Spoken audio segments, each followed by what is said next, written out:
Bonjour, bonjour à vous tous. Aujourd'hui, je dois que l'examen que faire on étudia ici. Le premier, le signe numéro 15 signifie interdit de sifflement et de saut d'avertissement présenté le caractéristique suivante. A. Sa forme de cercle, sa surface bleue et son symbole noir. B. Forme de cercle, surface bleue et symbole blanche. C. Forme de cercle, surface blanche et symbole noir. D. Aucune de réponse n'est correcte. Aucune réponse n'est correcte. Sa réponse,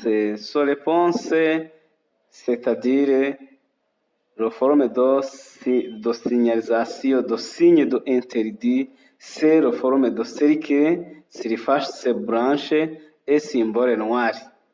C'est le signe interdiction. Numéro 2. Le conducteur qui me précédait m'a dépassé par la gauche. A.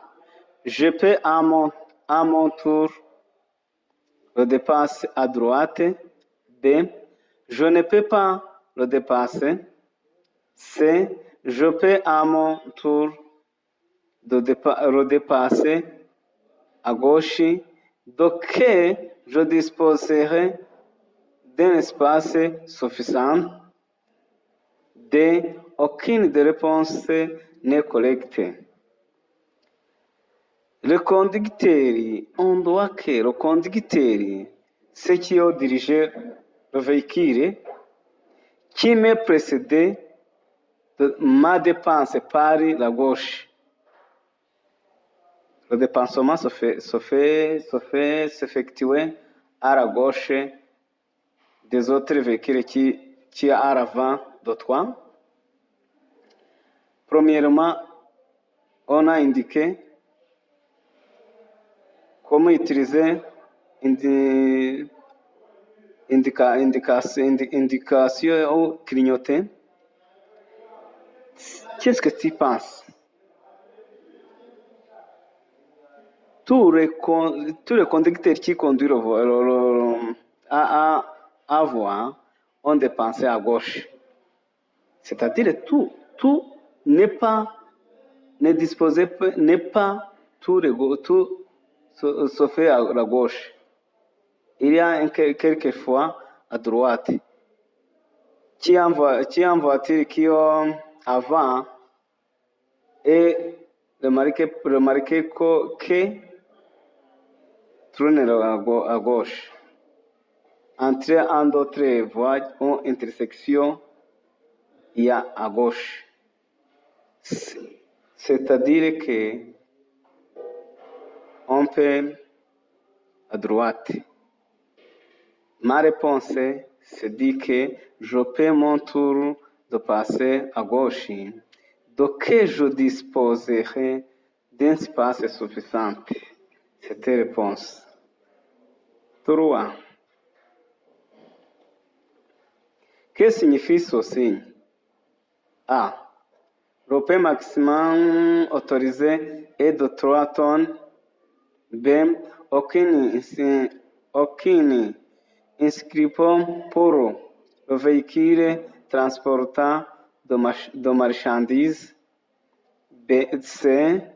Véhicule A3 non autorisé. D. C'est le véhicule A3 sont autorisés. On pense que ce signe est un groupe de signes interdits, interdiction. Il y a dans la signe un camion ou un camion chargé de transport, transport, un véhicule de transport. La réponse c'est B. Aucune inscription pour le véhicule transportant de marchandises. 4. Large bande branchée parallèle à l'axe de la chaussée est destinée véhicule d'aller. B. Piéton traversant. C. Pour donner la préférence aux véhicules. D. Toutes les réponses sont correctes. Large bande branchée parallèle à l'axe de la chaussée est destinée, c'est-à-dire que souligne ce qu'on appelle le zebra crossing. La réponse est B. Piéton traversant. 5. Que doit faire un conducteur dans ces situations? Lorsqu'il intend de tourner à droite. A. Avancer entre les deux piétons. B. Sonner le cloche et accélérer pour procéder rapidement. C. Aider et laisser le deux piétons traverser. D. Laisser un piéton traverser, puis connaître qu'il devrait y avoir de la place pour dégager la bretelle. C'est une personne, c'est un conducteur à traverser ou à tourner à gauche ou à droite. Rester sur le piéton ou le véhicule qui a la chaussée qui a tourné, reste-toi. C'est-à-dire que la réponse c'est C. C. Aider et laisser les deux piétons traverser. La réponse est C. 6. Le panneau de forme triangulaire annonce A. Un danger. B. Un interdiction. B. Une interdiction A. B. C. Une obligation. D. Aucune des réponses n'est correcte. Aucune des réponses n'est correcte. Ça, c'est panneau et le panneau de danger. Panneau de danger. C'est qu'on appelle, on utilise le triangle qui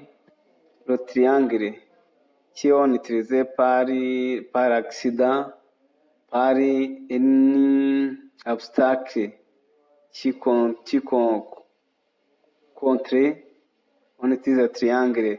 C'est-à-dire que ces panneaux forme triangulaire annoncent un danger. 7. La longueur du véhicule est limitée à 11 mètres pour le véhicule suivant. A. Le véhicule a un siège. B. Le véhicule a des assis placés dans le prolongement l'un de l'autre. C. Semi-remorque. D. Toutes les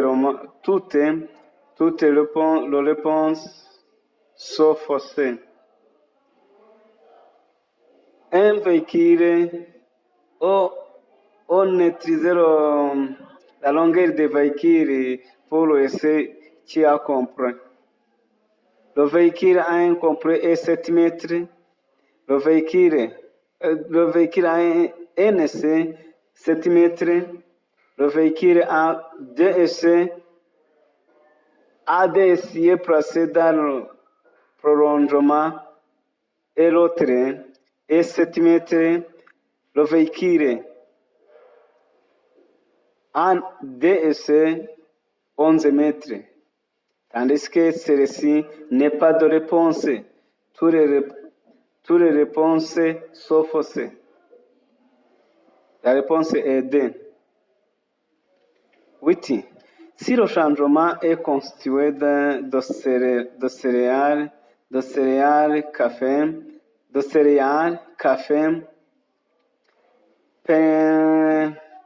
pêcher, charbon de bois, cuno et graines, poêle, herbe, branchage ou forage en vrac à l'exclusion des barres comprimés salariés peut ayant deux mesures suivantes. A. 2,50 mètres. B. 2,77 mètres. C. 3 mètres. D. Aucune des réponses n'est correcte. De réponse n'est correcte. N'est correcte, de réponse n'est correcte. C'est-à-dire que tous les véhicules ont chargé à 2,50 mètres.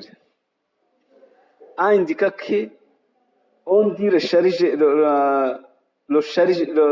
on dit ce qui ont chargé le café, on augmente la largeur. Augmente si ce qui charge la largeur sera c'est on appelle ce qui est au porté. Le café, on augmente le chargeur. Le charbon augmente le chargeur. Le chargeur a augmenté, il est 2,75 mètres. La réponse est B. 9.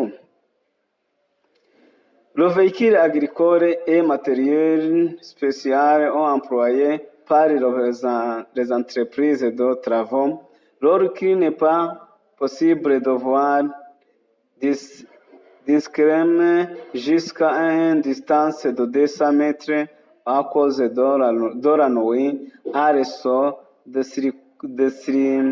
circonstances différentes. Leur présence sur la voie publique peut être signalée par un feu rouge à l'arrière, mais a conduit que ce véhicule au matériel ne dépasse pas une vitesse de 20 mètres. B. Leur longueur chargement y a compris n'excédait pas 6 mètres. C. La longueur maximale n'excédait pas 8 mètres. D. A et B sont justes. On dit que le véhicule agricole, il a 25 km, il a la vitesse de 25 km par heure. Par agricole, faire la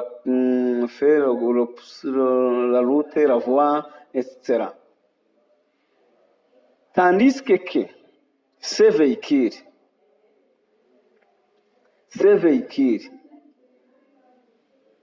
est en traversant la voie publique par la nuit, on a utilisé des feux rouges arrière. Il a obtenu des règles qu'on utilise. La première règle, c'est que la vitesse est diminuée. La vitesse, il a 25 km par heure. À la nuit, il a 20 km par heure. La vitesse est diminuée. Et la longueur est 6 mètres, est diminuée. La réponse D. A et B sont les réponses correctes. Ce sont justes. 10. À défaut d'agglomération, pour restrictive, la vitesse maximale des motocyclettes est A. 25 km par heure, B. 70 km par heure, C. 40 km par heure, D. Aucune des réponses n'est collectée. Réponse collectée, la vitesse de motocycliste est 80 km par heure. 80 km de la vitesse de motocycle. Il y a n'est pas de réponse ici. Seule réponse c'est D. Aucune des réponses n'est correcte. 11. Pourquoi devriez-vous allumer vos lumières quand il commence à faire sombre? A. Pour que vos cadrans soient plus faciles à voir. B. Pour que les autres puissent vous voir plus facilement. C. Pour que vous mériez aux autres conducteurs. D. Parce que la lampe de l'un sont. La réponse c'est que la lumière, le soleil n'est pas facilement, n'est pas le soleil facilement pour que sombre. Les autres n'est pas à voir. Les autres personnes, les autres qui utilisent le chaussée, c'est ceux qui utilisent le voie, ne pas voir facilement. Tandis que B, ce sont les réponses correctes pour que les autres puissent vous voir plus facilement. C'est bien. 12. À hauteur de ce dispositif surélevé, je peux dépasser n'importe quel véhicule si je modère ma vitesse. B. Je peux dépenser que l'odeur, exemple vélo, cyclomoteur, etc. C. Tout dépassement par la gauche est interdit.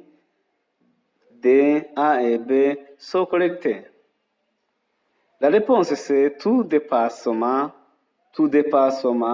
par la gauche est interdit. Dispositif parce qu'il y a dispositif interdit. La réponse c'est 13. Que doit faire un conducteur lorsqu'il s'approche d'un bifton normalement contrôlé par des d'effets de circulation et que ces derniers ne sont pas arrimés. A. Traiter la jargon comme un jargon non marqué et avancer prudemment tout en suivant les autres embouteillages. B. Conduisez intelligemment à travers la jonque pour éviter le retard. C. Allez-vous au carrefour et laissez la circulation sur votre droit. D. Allumer le fait de tresser et l'allumer.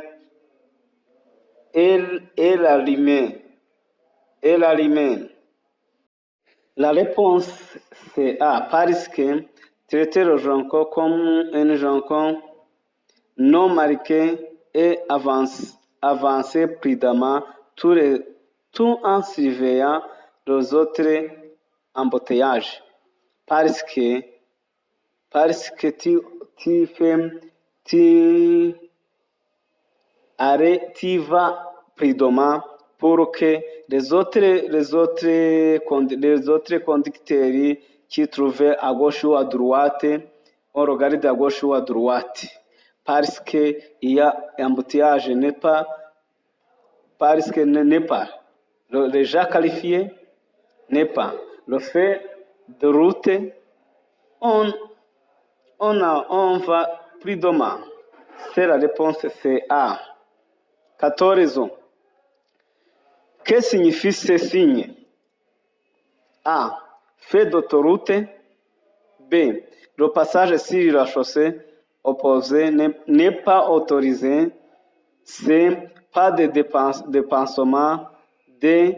Il est interdit de s'arrêter sous un pont. Ces signes, ces panneaux, ces signes, dit que c'est autoroute. Parce qu'il y a la ligne rouge, c'est-à-dire que fait d'autoroute. Fait d'autoroute. La réponse, c'est A. 15. Ce signal signifie A. Virage dangereux à droite. B. Montée à forte inclination. C. Descente dangereuse. B. D. B et C sont justes.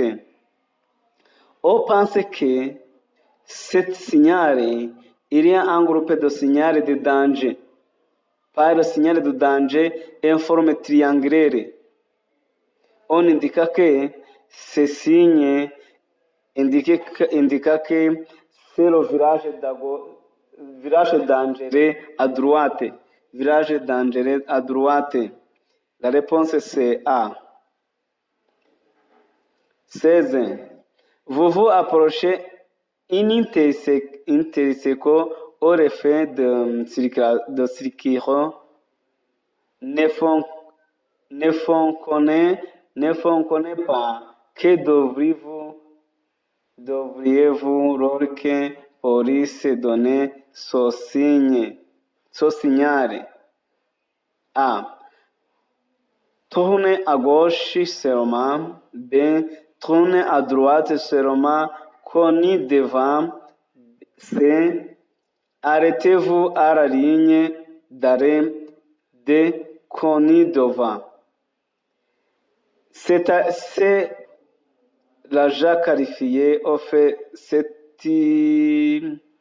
signe. Arrêtez-vous à la ligne d'arrêt. Arrêtez-vous à la ligne d'arrêt. La réponse c'est C. Numéro 17. Que devez-vous faire quand vous voyez ce signe? A. Arrêtez-vous seulement si le trafic approche. B. Arrêtez-vous même si la route est dégagée. C. Arrêtez-vous seulement si les enfants à aider pour traverser. D. Arrêtez-vous seulement si un feu rouge est allumé. Pensez que cette signal, on dit stop, arrêtez. Cette signal se trouve dans à l'intersection qui est chaussée entre d'autres chaussées. C'est-à-dire que arrêtez-vous même si la route est dégagée. La réponse est B. Le numéro 18. Que devriez-vous faire lorsque vous vous approchez de feux de signalisation de couleur jaune. A. Accélérer, dire. B. Maintenir la vitesse. C.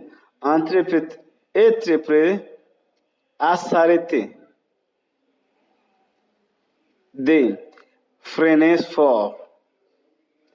On voit que la signalisation fait, il y a le jaune. Le jaune, c'est-à-dire ce qu'on fait arrêt prudemment. Je vais y aller prudemment. Je peux y aller prudemment.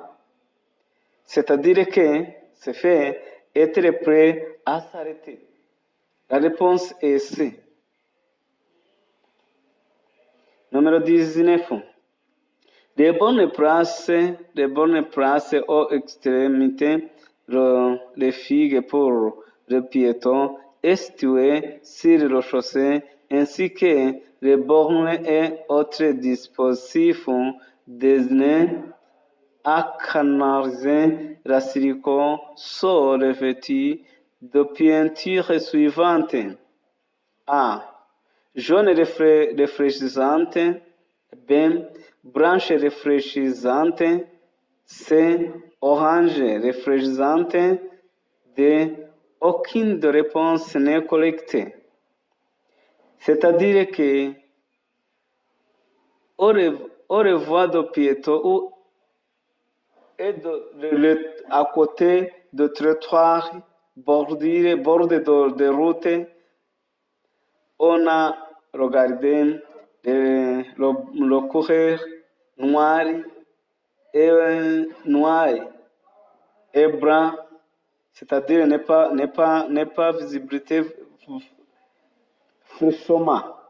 On utilise les jaunes réfléchissantes, la couleur qui est utilisée dans la règle de la circulation routière, c'est jaune réfléchissante.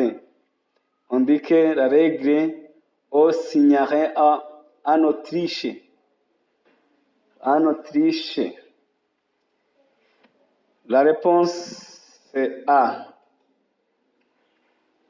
Numéro 20. Les achets constitués de chaînes ou de câbles de fortune ne peuvent être utilisés qu'en cas de force majeure et exclusivement pour amener un véhicule jusqu'à lieu de réparation à une vitesse de pouvant en aucun cas de dépasser 20 km par heure à l'heure, par quoi doivent être signalés les achats. A. Par un morceau de tôle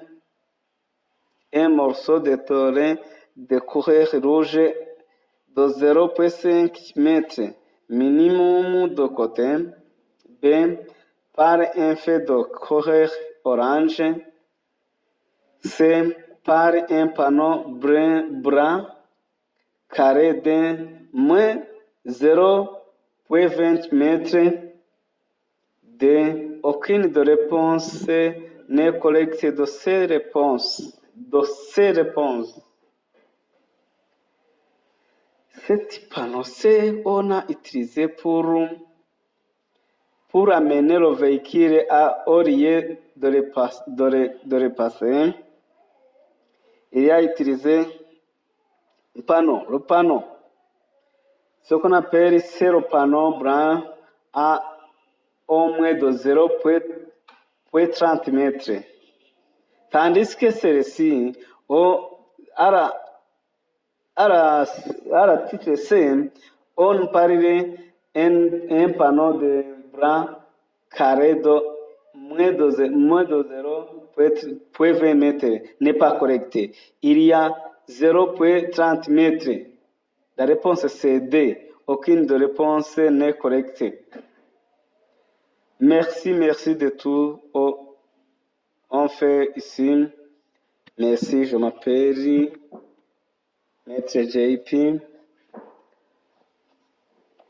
La secours qui autre pour la conduite véhicule, on a venu ici pour aider, pour je t'aide. Ganza Driving School.